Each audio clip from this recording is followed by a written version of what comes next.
Sam looked at Lily with unwavering certainty. "Don't worry, I won't let anyone take our daughter away." They stood close, too close. Their intimacy was unguarded, natural, the kind that only real mates shared, and in that moment, I became nothing more than a trespasser in someone else's life. I didn't move until they disappeared inside. Then slowly, I stepped out of the car and followed them up to the second floor.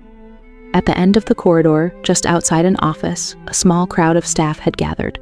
Their whispers, though hushed, sliced through the quiet like silver knives. "Is that the pup Alpha Sam wants to adopt? She looks just like him." "Of course she does. She's his biological daughter.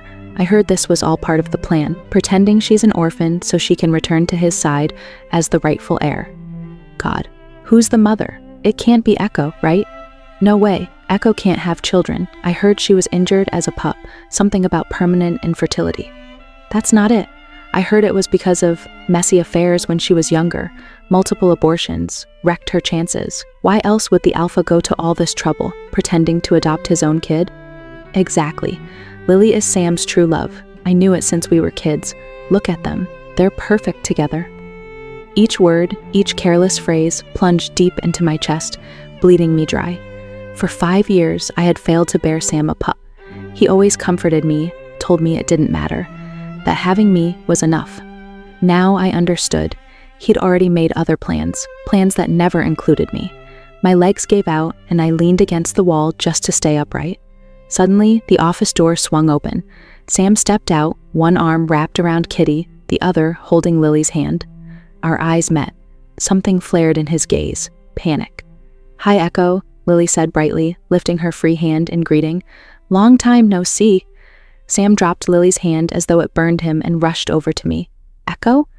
What are you doing here?" His voice was quick, defensive. "Don't overthink this. Lily works here as a guard. She watches over all the pups. I just happened to be here to discuss Kitty's adoption." He shifted Kitty in his arms, holding her out toward me as if she could somehow change the conversation. "This is Kitty. Look, adorable, isn't she? She's the most well-behaved pup in the whole orphanage." I nodded, brushing a hand along her cheek. "She looks so much like you. If you hadn't said otherwise, I would have thought she was your own blood." But I could smell it. The scent of both Sam and Lily clung to her, deep in her skin, wrapped in her breath. No matter how hard I tried, I couldn't ignore it. Sam opened his mouth, about to speak again, but Kitty suddenly burst into tears in his arms. "I'll take her," Lily said, suddenly by his side. She reached out and scooped Kitty up effortlessly, holding her like she'd done it 100 times before. Kitty nestled into her chest, nuzzling for comfort, and murmured softly, "Mommy." Sam went pale. His breath hitched, and I could smell the fear radiating off him. "Don't misunderstand," he stammered. "Lily works here. She's close to all the pups. They all call her Mommy. Once the adoption's finalized, I'll teach Kitty to call you something else."